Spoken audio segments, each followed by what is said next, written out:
family dynamics from unique perspectives with your host, intuitive visionary, Cheryl Andrea. Her gifts have helped her overcome and understand the human experience, which gives her the ability to connect with others and assist in awakening a new generation. But her proudest accomplishment?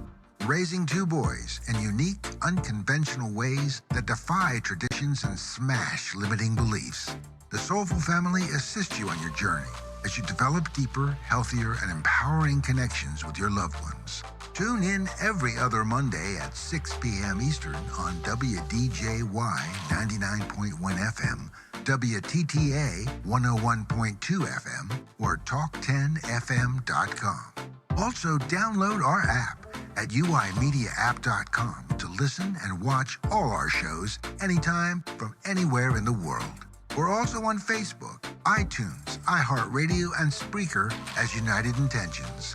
Have any parenting questions you'd like to ask Cheryl? Or maybe you'd like to say hello?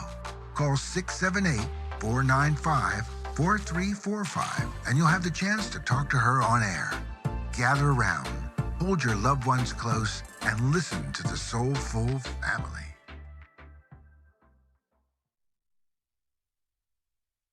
Out of your busy days today and joining us for the Soulful Family.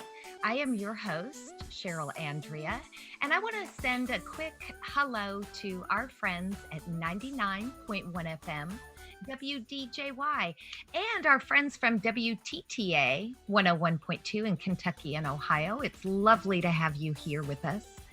And also, of course, our loved Metro Atlanteans on Talk 10 FM. And don't forget, you can now watch and listen to all of our shows live on our new smart app. Visit uimediaapp.com and you can download that there. So today I want to talk about our emotions again, just a little bit, because this is a very important subject matter in taking charge of our own lives. Now, I have never had a guest reappear on my show, but today I have brought back one of my favorite guests yet to date. And she is quite masterful at what she does, and it is all about emotions. But before we get started and I introduce who's with us today, I want to ask you, our audience, are you seeking to have a better balance of your emotions, particularly your fears? Are you aware of how fear holds you, maybe back from a life that you dream of? Do you know what your fears are? Some of us don't even know what those are. We just know we're immobilized. And then we may know our obvious fears, the ones that are, they're right there in front of us all the time. But do we know and are aware of the subtle nuances of fear that might be threaded through our lives? All of this has a very strong effect on our lives. Our emotions in general do, but fear can be particularly debilitating. And I once learned years ago an acronym for fear, and I love it. I'm going to share it here. And it's false evidence appearing real. Fear can oftentimes be exactly that. It's just false evidence from the physical reality that we are existing in and a story that we have been telling ourselves that is appearing real. So we're going to talk about all of this and much more. But let me introduce to you our guest today. And like I said a moment ago, she has appeared on the Soulful Family with me before a couple of months ago. She and I had a fantastic conversation, and I promised you guys I would bring her back on air. So today we're doing that. So today's guest is Ilene Dillon Fink. And before I bring her on, I want to give you a little bit of a story here that she shared with me. When she was 16, her older sister asked her what she thought she would do when she grew up. And Ilene's answer was, write. And her sister asked, about what? She says, life. But I'll have to live some of life first. And it's been 60 years since she had that conversation with her sister. And now Ilene Dillon Fink is publishing her very first full-length book. And it's drawn from her own life experience and the life experiences of thousands of people that she has helped as a longtime psychotherapist. The book is called Emotions in Motion. Mastering Life's Built-in Navigation System. And it's aimed for the bestseller status, September 19th. It offers a powerful, simple, long lasting, and effective way to work with emotions that puts you firmly in charge of your own very powerful life. So, Eileen says it's time now for all of us to know and master our emotions. So, we're talking today about how you can start doing that right now.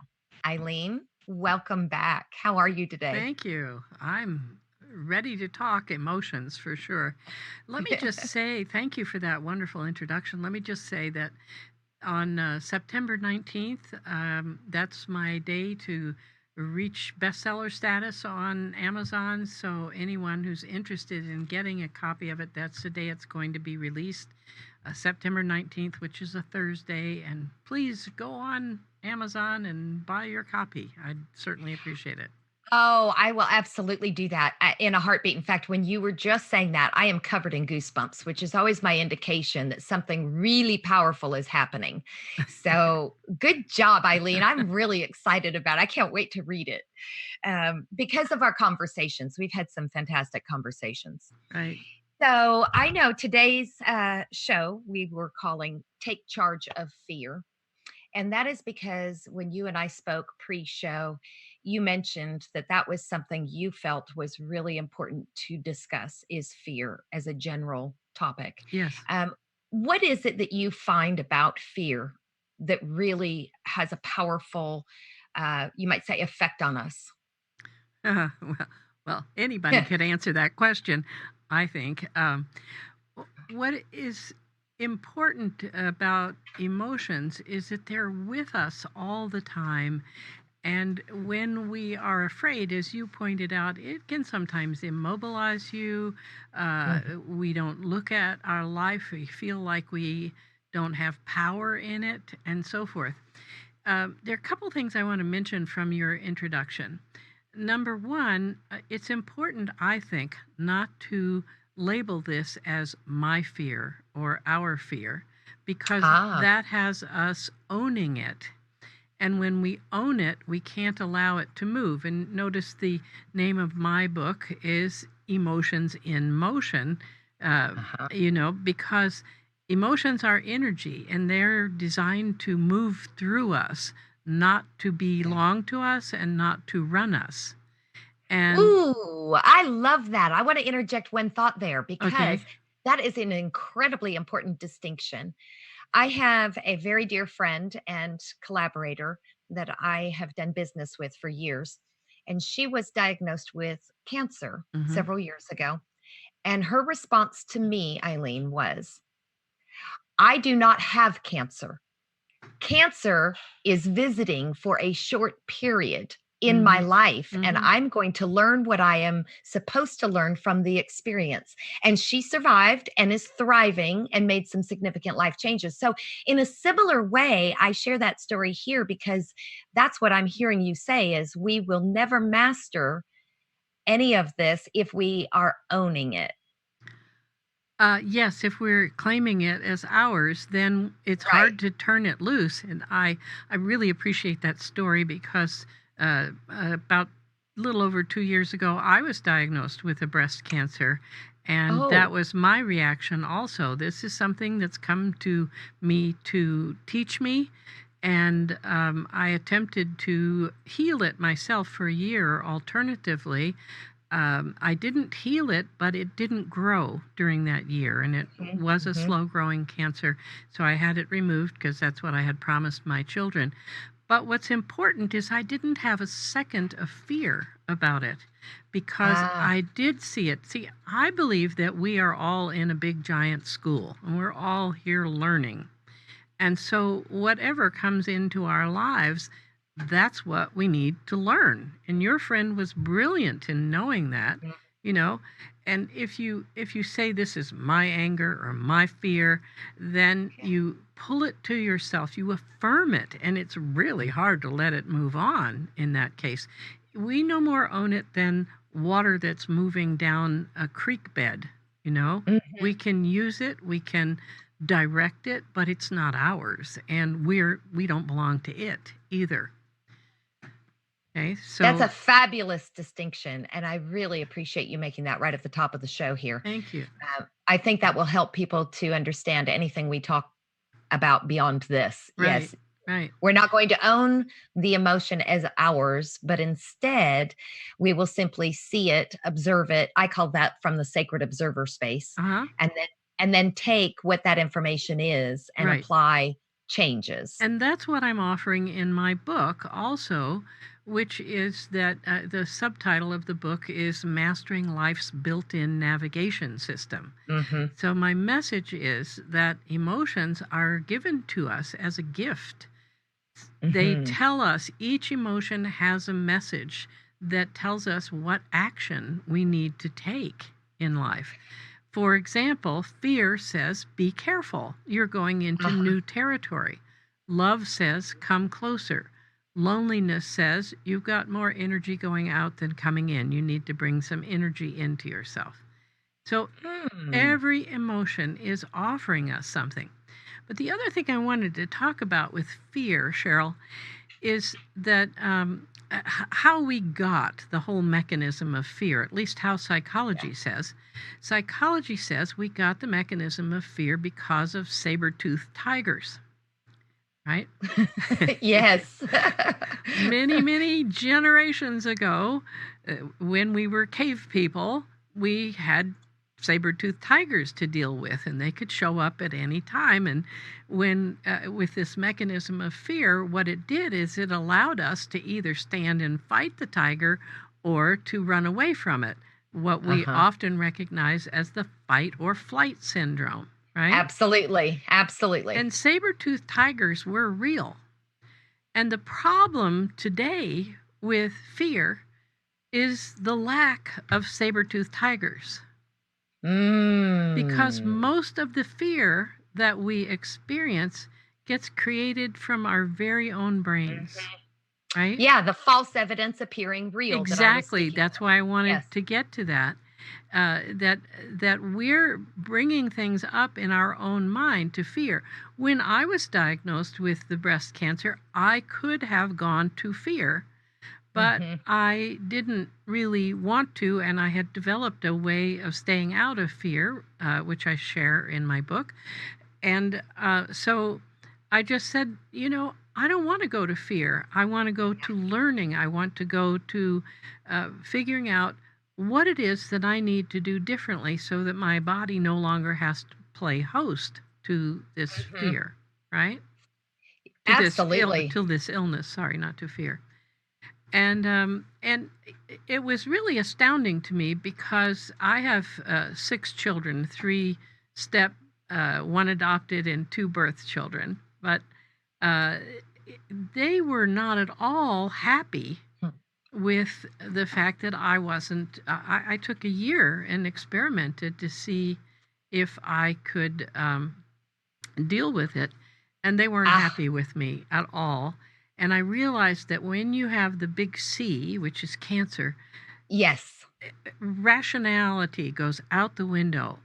People just go right to fear and stay there. And I'd like to talk more about moving away from fear. Yes. Yeah. Okay, so I want to take just a quick commercial break, but when we come back, let's do that. Let's pick up where we've just left off there, Okay. Eileen. All right. Stay with us. We'll be right back.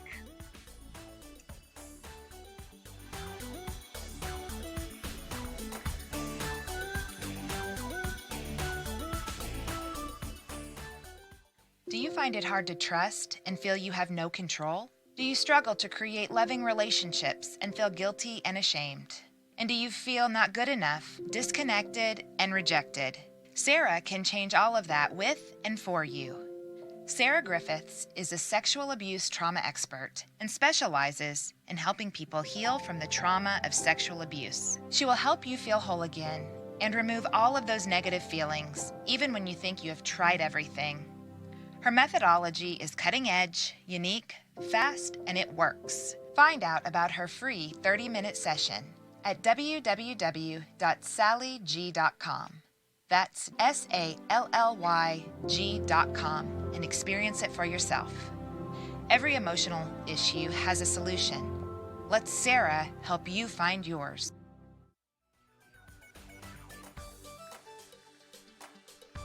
Welcome back to the Soulful Family. I am your host, Cheryl Andrea, and we took our very first break just a moment ago. Before we continue our conversation, I want to invite you, as our very beloved listener, to call in if you have any questions or if you would like to join the conversation with Ilene and I today. You may do so by calling 678 495 4345. And again, that number is 678 495 4345.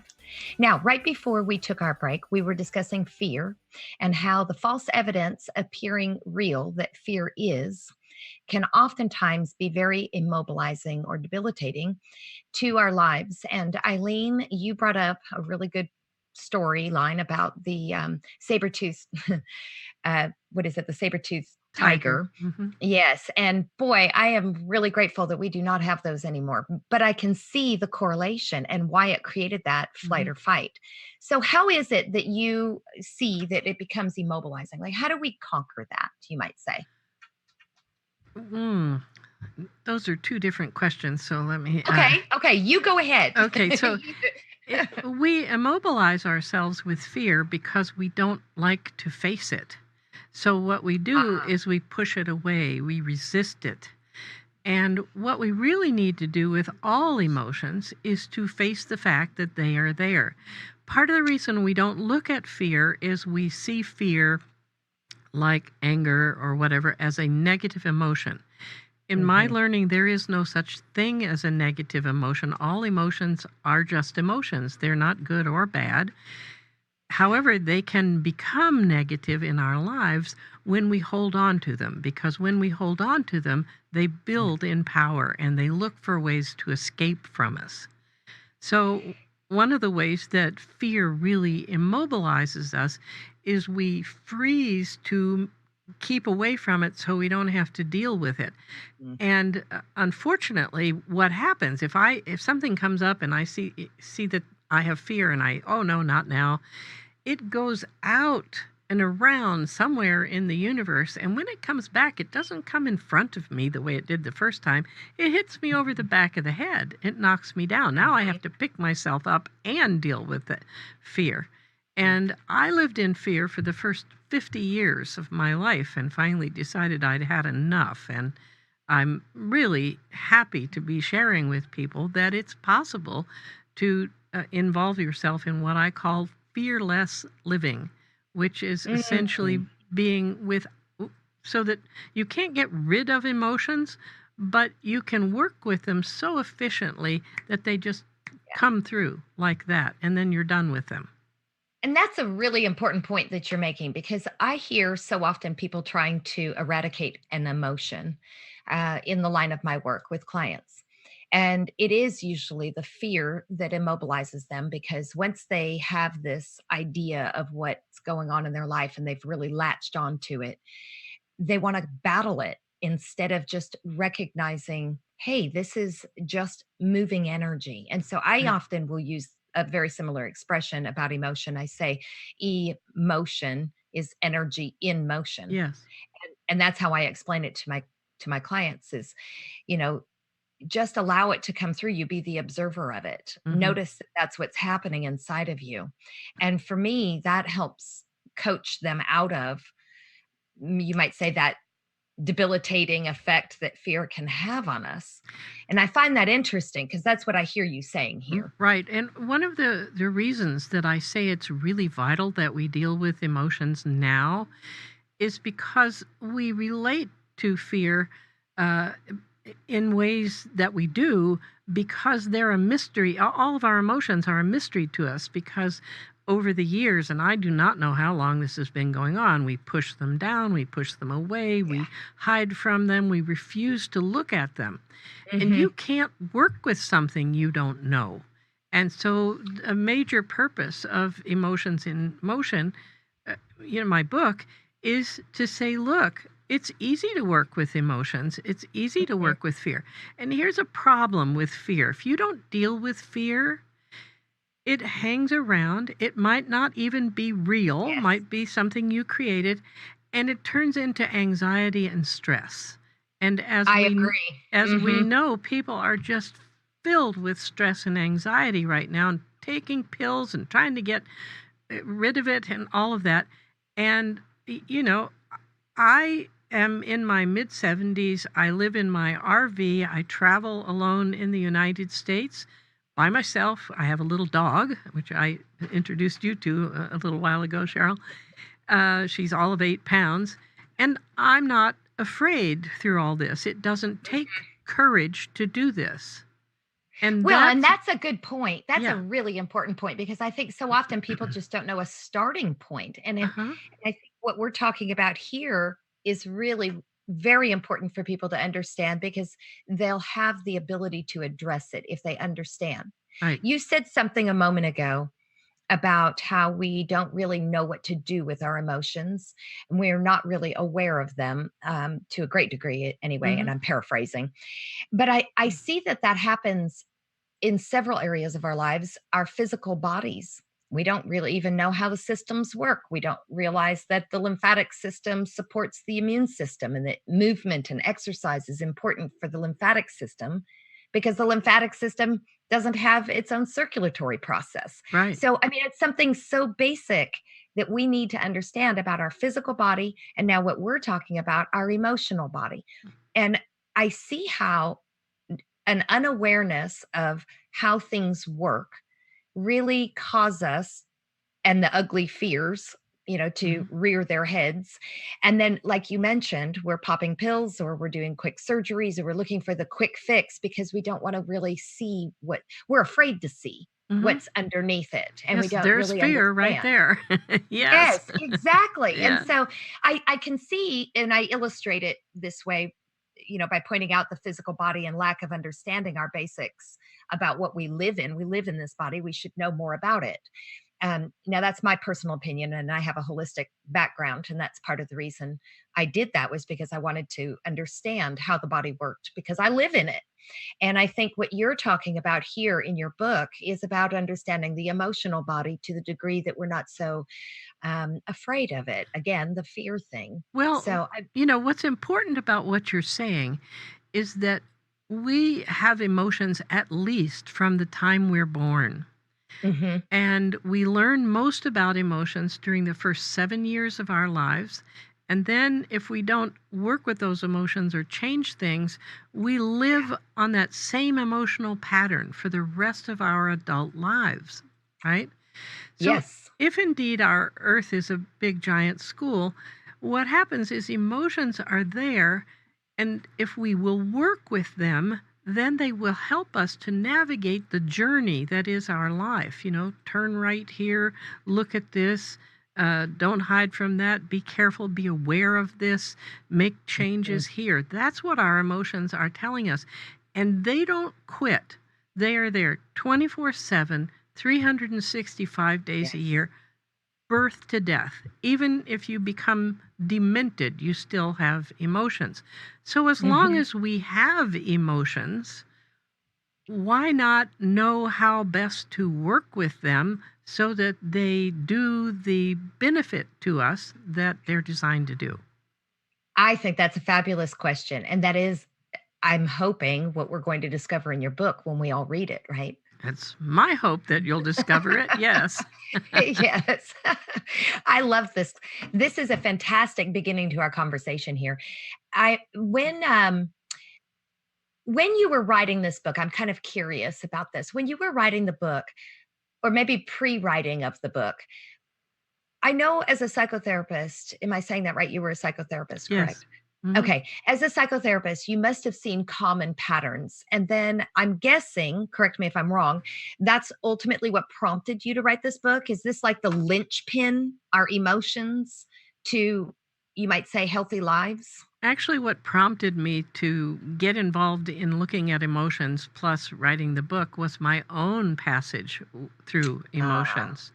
I style myself as a recovered angry person, and ah, I had an enormous amount of anger coming out of my childhood, then my first husband abandoned me and my 10-month-old child, Hmm. and out came all the anger that was in me, and it almost overwhelmed me. And so I set out on a hunt to find out what I could do about it. And then I had, as I told you on our last program, I had the opportunity to help my clients and get them to experiment with me. So I built it up. Um, Really, I felt, as some people would say, I felt called to write this book. Yeah. I wanted to, needed to, felt the need to write out what I had learned.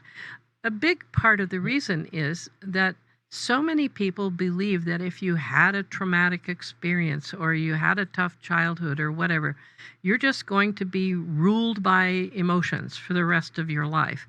And Right. I had a traumatic, difficult childhood. And by going this route, I've been able to move out of it so that I have the life that is very close to what I think I might have had if I hadn't gone through all of that. And I want other people to know about that. And I want us also to stop traumatizing ourselves Hmm. by pushing away emotions instead of working with them. Well, and that's also going to really have a huge impact in our future generations. When we are accomplishing what you've set out to help us with through your Mhm. book and your work, your body of work, Mhm. it really makes a big difference to those next generations, for obvious reasons, we know. But I know you shared on our last show or pre our last show a little story about you having a conversation with your granddaughter.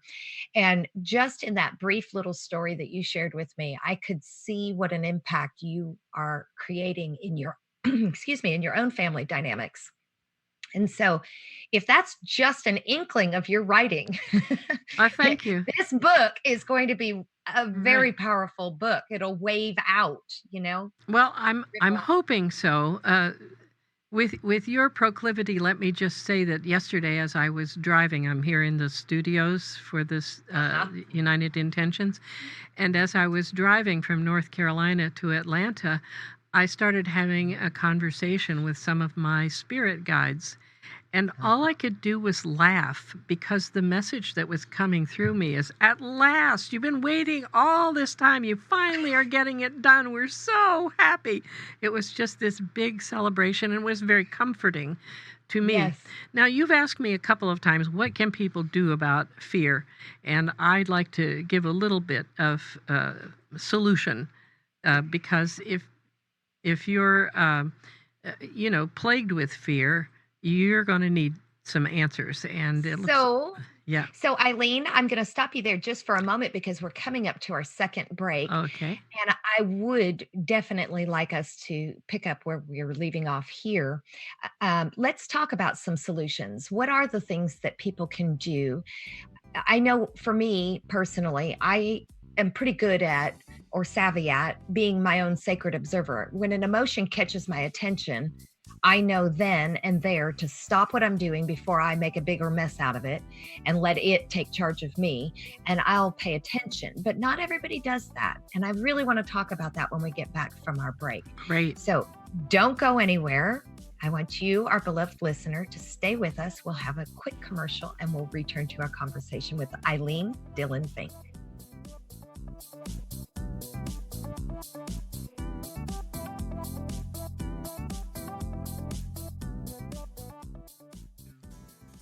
Hey Atlanta, a lot of people these days imagine their retirement kind of like an endless drive in a gas guzzler, worried they're going to run out of gas. Only in retirement, it's running out of money. At CFK, we encourage our clients to think of retirement as an epic journey. And on this journey, you're going to need to know where you are now, where you're headed, and how to get there. We create the roadmap for your entire trip and guide you along the way. You can get started by meeting with Frank Kelly in person if you're in the Metro Atlanta area. Visit cfkfinancial.com or just reach out to have a chat with Frank at 678-784-4090. CFK Financial is retirement well planned. Frank Kelly is an investment advisor representative of Retirement Wealth Advisors Incorporated, an SEC-registered investment advisor. CFK Financial, Retirement Wealth Advisors, and the United Intentions Network are not affiliated.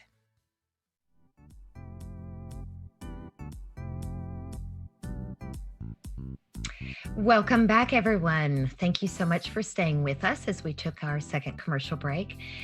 I would like to, before we return to the conversation, invite you, our listener, to take a look at the United Intention Foundation Seeds of Intention and Sprouts of Intention planners. These are really unique planners, and they're much more than your typical daily planner. They teach you how to become more aware of your thoughts. And as Ilene and I have been speaking about, our thoughts kind of go hand in hand with our emotions. So you can get your Seeds of Intention or Sprouts of Intention. Sorry, it's Seeds of Intention and Sprouts of Intention planners. And you can get yours today at unitedmedia.myshopify.com. So Ilene, let's return to that wonderful conversation we were having. Let's talk some solutions now. Well, Cheryl, you shared early on one of the most important things, which, and you've been talking about it through the show, which is for us to notice what it is we're feeling and not push it away, not resist it.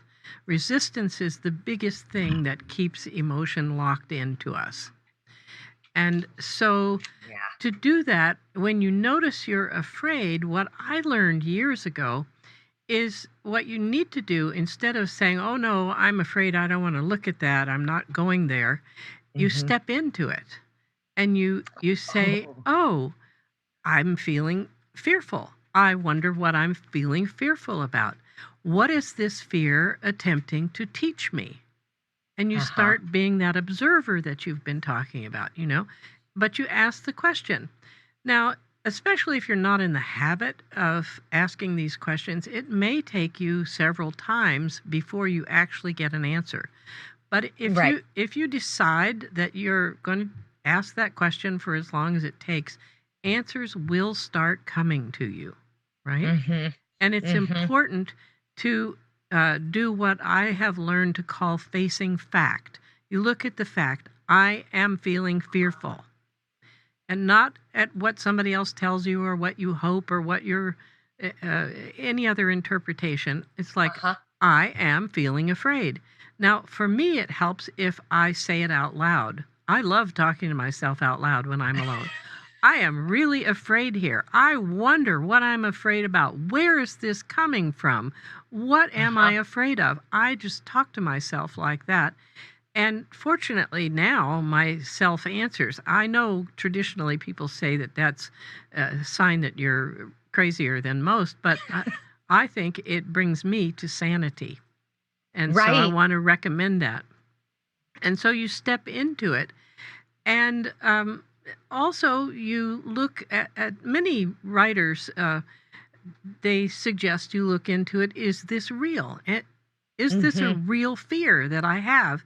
Another thing that you can do is to say, okay, so if this is what I'm afraid of, what is that like? And you take your imagination and you imagine the worst possible outcome in the situation that you're in.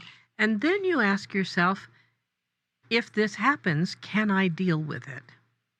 Now, sometimes you'll say no. Sometimes you'll say not now. But sometimes you'll say, yeah, I can handle that. Right? Okay, that's I love this. This is really simple. We can do this. Right. Thank you. I absolutely agree with you. Is it real? I have a question for you about that, because this is what I find in my work with clients. I'll say something similar, I phrase it as, these are stories that you have been telling. Your thoughts are just simply stories. And although you believe that you have a lot of evidence for that, remember that your evidence may not be actual factual evidence. So I kind of come from a little slightly different angle of it, but I think we're speaking in the same language here. So when somebody has a really strong story and they can validate it over and over, yes, I know it's real. It's real because of this, or it's real because of that. But yet you and I might say, well, no, that's your fear saying it's real. That's false evidence appearing real. How does one know what's real and what isn't, in other words? Well, it also has to do with what we believe. Okay. Okay, so when we have an experience over and over again, or many times in our lifetime, that experience coalesces in our subconscious mind into a belief. And Hmm. let's say, I have an interesting story. I think I put it in the book too. Many women that I've worked with, when they're looking for a male partner, they say, "Oh, no man is going to be able to cook. I'm going to have to start cooking again, and whatever and whatever." And inevitably, as I worked with them, they would find guys that might initially have some interest in cooking, but then would lose it. But I had this other person, another young woman I was working with, who had never learned to cook. And her belief was that she had to have somebody who could cook to be her partner because she couldn't be counted on to cook at all. And every man she dated during the 5 or 6 years that I knew her was a chef or loved to cook, etc., etc. Okay? So Yep. we create what we believe, and what people are saying, well, I have this happen and that happened. All they're telling us is the evidence they've collected to prove their belief. They're not telling it. Absolutely. They're not telling us that it's absolutely true.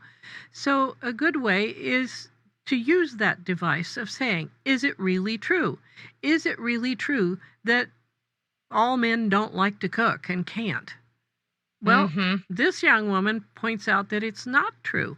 So really, all that people are doing is they're telling us their self-fulfilling prophecy. They're corroborating Yeah. evidence that they have collected. And I say to them, yes, I know you have that evidence, and I know you had those experiences. And at the same time, that evidence has only accrued to prove to you that you are right. Now, you can stay right if you want, or you can make a change. It's up to you. You Yeah. don't have to stay in this position. So make a decision whether you want life to keep going the way you've been running it, or you'd like to go to a new place, because it's possible for you to go someplace new.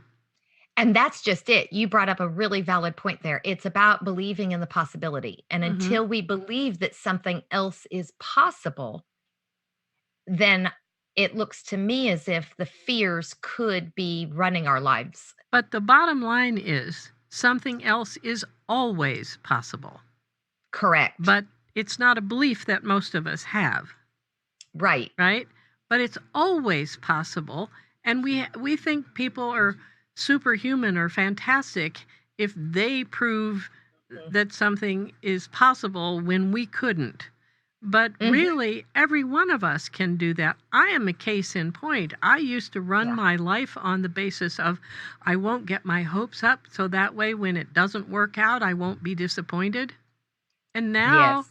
I'm at the place where I go, oh, that looks like it could be difficult to do, but I'm sure it's going to work out. Ah, Yeah. yes. Yes. So Which gives you this inner peace, correct? it does, yes.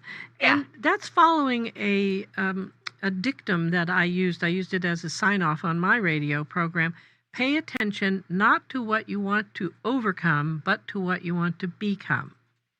And Ooh, that's beautiful. yes. And in our culture, we have a tendency to look at what we want to overcome, the problem. If I overeat or I smoke, what's the problem? When did it start? How many times do I do it? Where do I get myself off? We pay a lot of attention to the problem, whereas all we really have to do if we want to not overeat or not smoke is ask the question, what will I be like when I no longer overeat? When I'm no longer smoking, and start creating that. And the most amazing thing that happens is once whatever you focus on, pay attention to, grows. So once you do that, the problem itself atrophies and falls away. You don't even have to deal Right. with it. if I Oh, could, I've been saying that for years about the okay, state of affairs in this country. If we would stop looking at the problems and we would start looking internally for how we each individually show up, right. the face of our society would change overnight. We are in the process of doing that now. People Yes. are Yes. realizing that that the enemy. Some people are realizing that the enemy they perceive is so overwhelmingly out of control that Yes. they now have to step back in and create what's right for them. And Absolutely. that's what I think the chaos in our country has been Yeah. designed to do for us, is to push us to doing exactly what you're talking about.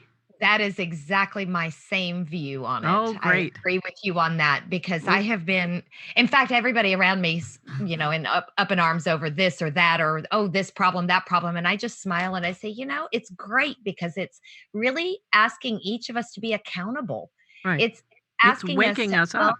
Yeah. yes, yes. So I'm in full support for all of that change, but I thrive on transformation and changes, and not everybody does. And I understand that. Well, unfortunately, human beings hate change by and Hmm. large. They hate change. And what I learned as a therapist, you may have seen this in your work too, is people don't usually change until they're in terrible pain, when they see Yes. that the pain that they're in couldn't be any worse than taking the risk of going to the new place. And this is very relevant for Yes. fear as well. Hmm. I'll be afraid because, oh, I think it's going to be so painful. My experience is that usually the fear of something is much more painful than the actual thing itself.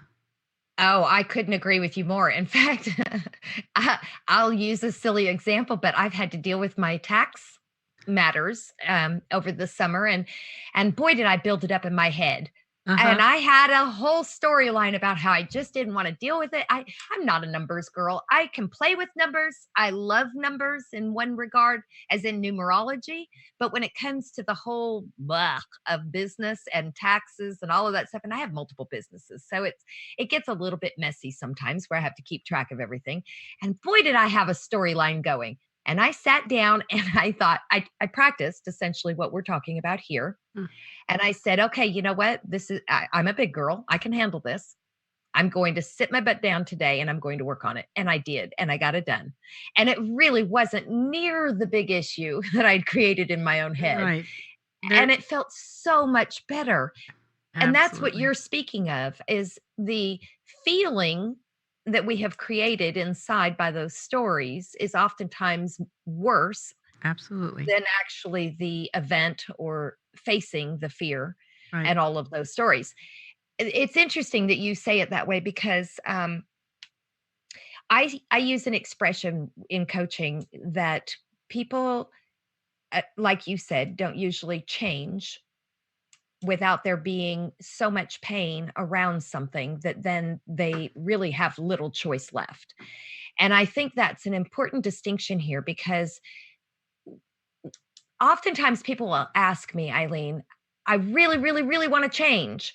And I'll say, okay, how uncomfortable are you? Because Nice. if the issue or the matter at hand that they're really wishing was different is still serving them in ways that are comfortable, then they won't change. And I see that quite regularly. But as soon as they know that they can venture into the value that they've placed on the change is greater than the risk of taking that change, I see it all change for them. I Yep. know that sounds like a circular thought process, but let's talk about that when we come back from our final break. Okay. Um, please don't go anywhere. Stay with us. We'll be back in just a few minutes.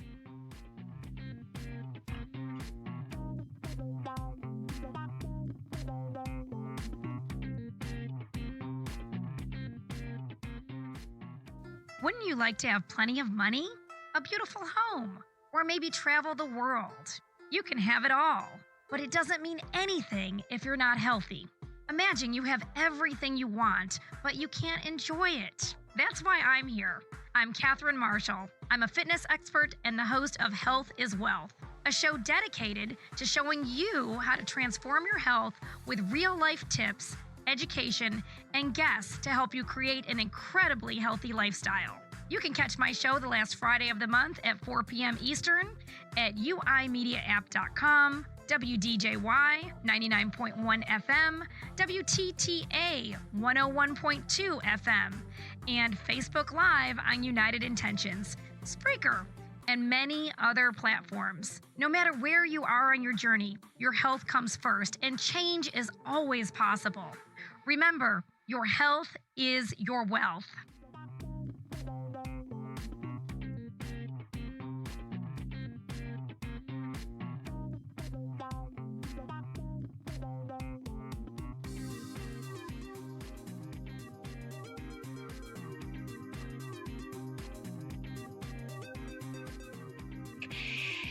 I want to mention before we get back to our conversation that tomorrow you'll want to tune into the Awaken Atlanta show, where you'll join hosts Tim Ray and Shannon McVeigh, which, by the way, are hilarious together, as they interview internationally known psychic medium Linda Spellman. And also on the show will be CEO and founder of Illuminative, April Creek. And that's tomorrow on the Awaken Atlanta show at 6 a.m. Eastern Standard Time. So, Eileen, before we went to break, we were talking about risk and initiative, maybe, of taking that risk in order to move through the emotions of fear.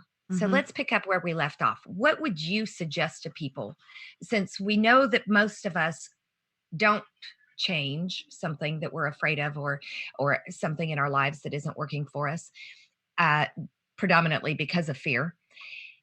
If the risk seems daunting to us and we feel maybe inadequate or unable or lost or uncertain, like, isn't it a little bit of all of that you see in people? Sure. What comes to my mind as you're asking the question is start with little fears. Just start exploring little fears, stepping into them. Okay, I have a little fear about this. Let me look at, what is it I'm afraid of? What's the worst thing that could happen? Could I take the risk of this?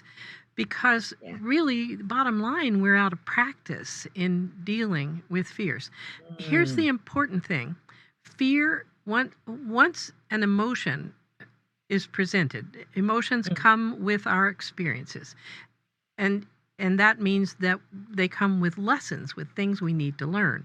And once it gets presented, it doesn't stop. Right? Right. So it's not going to go away. And that's an important thing. That's part of facing fact. This fear has come up and it's not going to go away. So I have a choice. I can deal with it now when I can see it, or I can put it off and then struggle with it when it's become a monster attacking me from behind. Ooh, I really like that, because if we pick up on something and we have that awareness of, hey, I'm feeling X, then the right, you might say, or the better action to take is, okay, let's deal with this right here, right now, rather than push it away and deal with it later. If we want our lives to run more smoothly, if we want to be happier, this is what we need to do. Emotions, after all, are part of our experience so that we can navigate our lives. And they don't give up on us. They just don't give up on us. And so we need to turn around and look at them and say, okay, what are you trying to tell me? When I got diagnosed with cancer, I could have said, okay, fear, instead what are you trying to tell me? And part of what I learned was that I hadn't been taking well enough care of myself. My husband was sick for almost 5 years, and I paid attention more to him and to other things than to my own health and well-being. I love what you just said a moment ago there. When you brought up the unawareness part, like, I'm trying to figure out how to say this. There's something I'm playing with in my mind, because you just triggered something here. When we notice that emotion is there, we're talking today about fear, but this really could apply to any emotion. Right. Where if we really want the life that we say we want, where we feel in charge of it, where we feel, you might say empowered. That's a good word for it. If we want to feel empowered in our own lives and at peace inside and happy and joyous, then really any of our emotions can serve us in this way. It's not just fear, All of them. but Yeah. yes. And so I hear what you're saying is pay attention to the navigational system, which I absolutely love that that's what you call it. Yeah, on your book title. I'm going to repeat the book title again so our listeners know what it is. Emotions in Motion, Mastering Life's Built-in Navigation System. And that's just really so succinct in saying what it is that those emotions serve us as. So my question for you now is, it's not just fear that we can do this with. We could do this with any what we call the negative emotions, because it's really not the positive emotions that we really need to address, correct? Well, in my view, it's all emotions because emotions, Ah, so we need to address all of them. And as I talked about before, negative emotions are only those that we've held on to because every emotion is not negative. It's kind of like right. like saying a sunflower is a negative flower whereas a rose is a positive flower. It's Okay, like okay, that. that's good. That's really good because one of my favorite quotes is the only difference between a weed and a flower is a judgment. Right. And Right. so it's Well, our so judgment of it. So we've learned, well, it's also our habitual way of dealing with things. Almost Mhm. everybody talks about negative emotion. And emotion only goes negative when we hold on to it and it builds up and builds that Ah. pressure inside of us. So we really want to learn to work with all emotions. And one of the things I want people to know today is in my book, I give 12 emotions and emotional states and their message and what you need to do to listen to the message and how to turn that emotion loose so it can move on once you have gotten its message.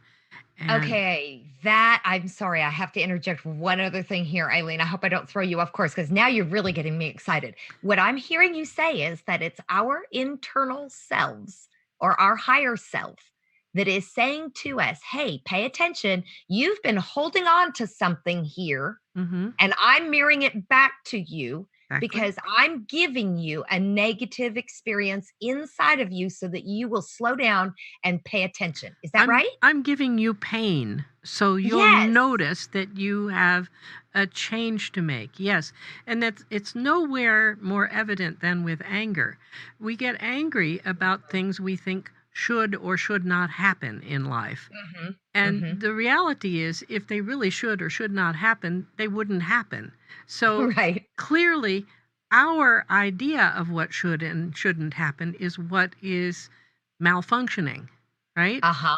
And so the message of anger is, hey, pay attention to this and make a shift in what you believe about the world, right? Mhm, Stop being mhm. so rigid about this picture that you have to maintain. So it's specifically what you're talking about. But, every emotion is busy offering us something. Love, for example, says come closer. But what if we feel love and we don't allow ourselves to find ways to come closer? Mm. Or we deny, or we think that we're not worthy of coming closer. So that's sort of a layering effect.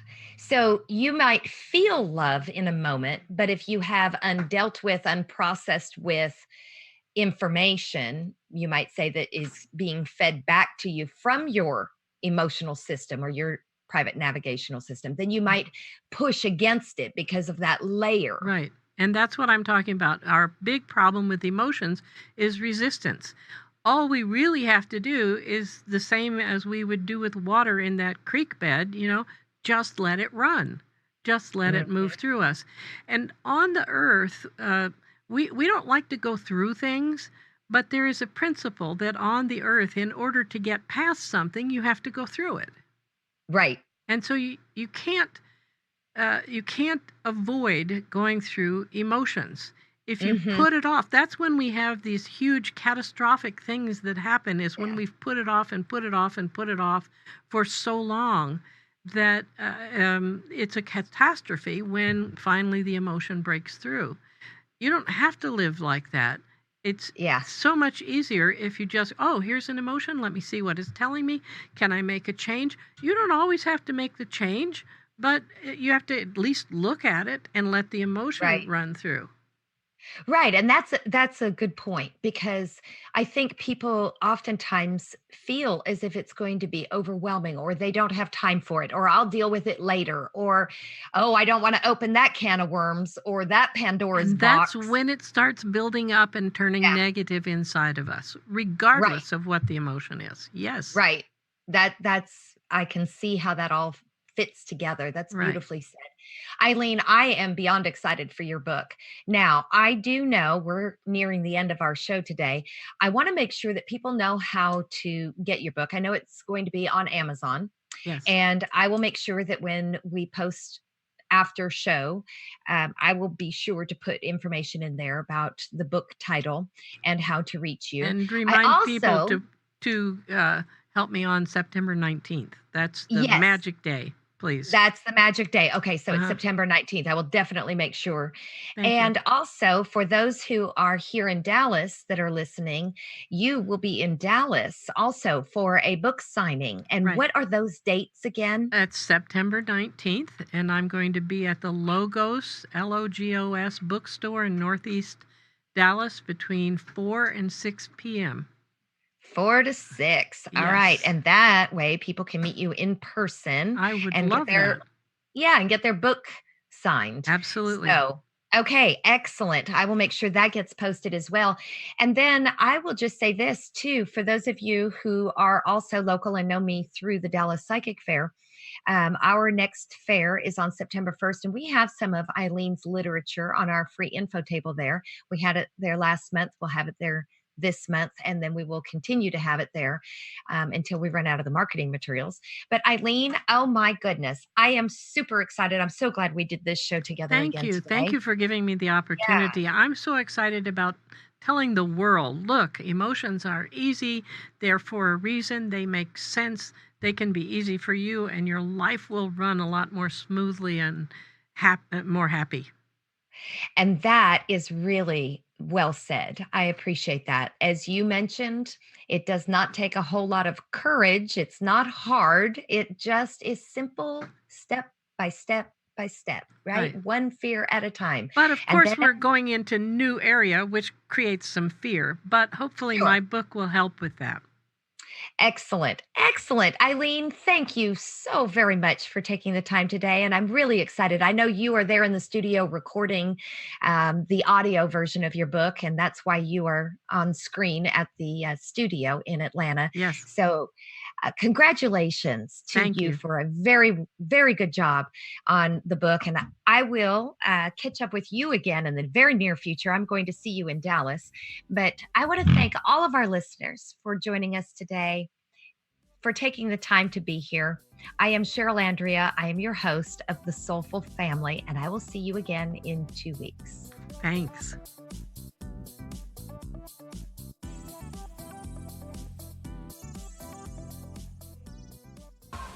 What a soulful experience. We hope you enjoyed this episode of The Soulful Family, addressing modern day family dynamics from unique perspectives. We'll see you every other Monday at 6 p.m. Eastern on WDJY 99.1 FM, WTTA 101.2 FM, Talk10FM.com, Facebook, Spreaker, iTunes, iHeartRadio, and many other platforms. Bring greater self-awareness into daily living with Cheryl Andrea's advice and techniques. Follow us on social media on Facebook, Instagram, and YouTube at United Intentions, and on Twitter at Higher Intention. You can now watch and listen to all our shows anytime from anywhere in the world on our UI Media Smart app. Visit uimediaapp.com and keep up to date with Cheryl Andrea and the UI Media Network. Until then, be soulful. The United Intentions Foundation and its associates take no responsibility for the opinions and statements made by the talk show hosts or their guests.